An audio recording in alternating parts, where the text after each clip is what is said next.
Hey guys, this is Giuliana here today, and today I'm starting a new segment called Rant Out Wednesdays. In this new video line, I will be ranting and basically reviewing a book that I read during the week, or a movie I watched, or something like that. And I'd be basically reviewing it to you guys and giving you my honest opinion about the book. So today's book is The Red Queen by Victoria Aveyard. So there are going to be two parts to this video, a non-spoiler section and a spoiler section.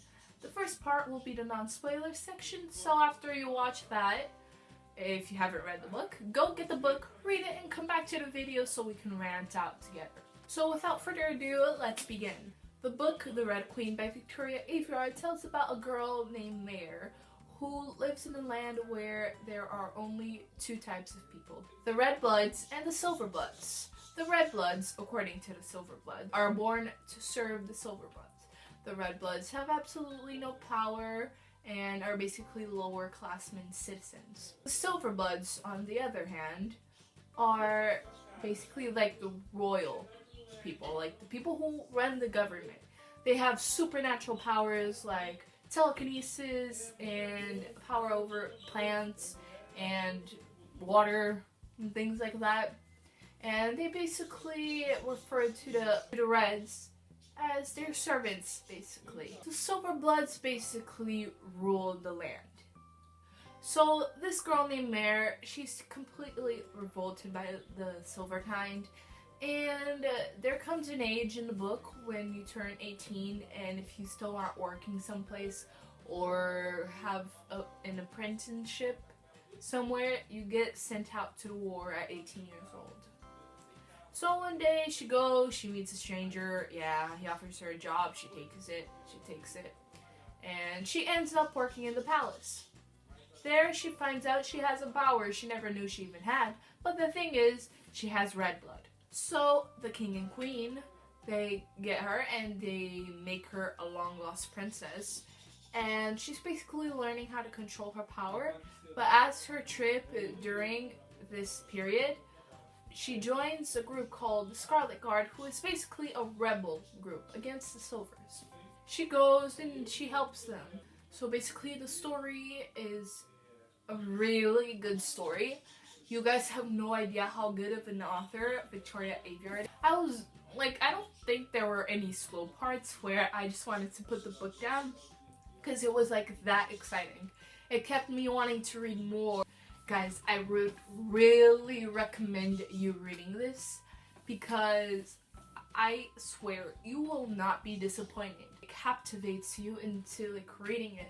I basically read this book in a whole day because I just couldn't put it down. That's how awesome it was. And so I really recommend this book to you guys, and go read it now if you haven't read it yet and come back. Welcome, the Red Queen readers. I swear, I did not see the traitor Maven, the Prince traitor Maven coming.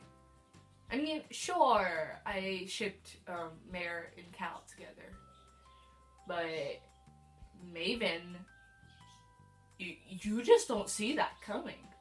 You just don't find that anywhere. Of course, there's that part where he said, guard your own heart, but how is that gonna give us some foreshadowing of anything? My heart is seriously broken right now.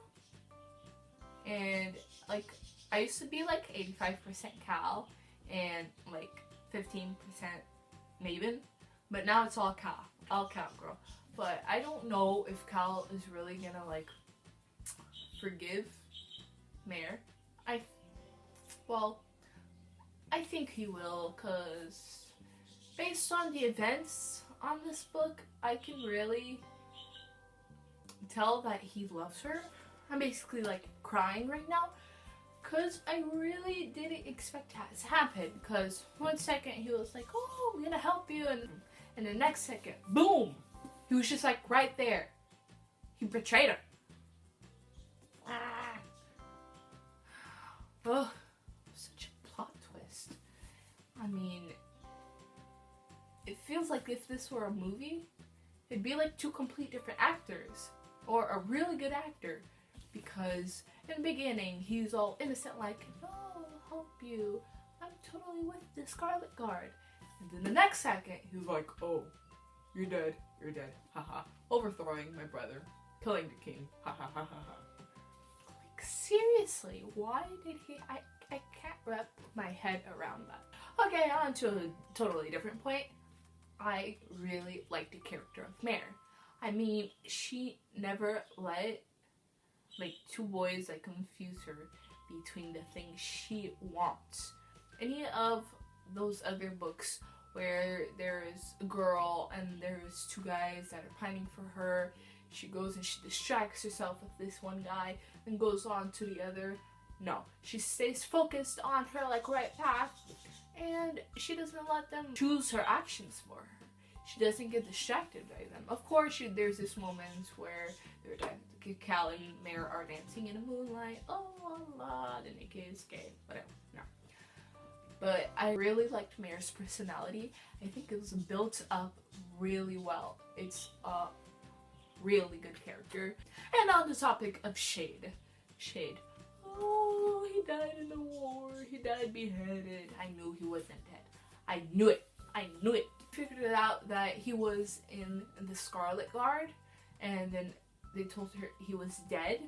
I just knew there wasn't something right about that. But I got really good feels out of this book.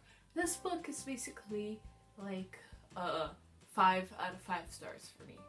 Truly, I'm not being like sucky-uppy or anything like that. This book deserves to be on the #1 New York's bestseller list. Anyway, this book, overall scale, awesome. Go read it if you haven't read it. Anyway, that's it for my first segment of Rant Out Wednesdays, and I'll see you on Saturday. Yeah. Bye!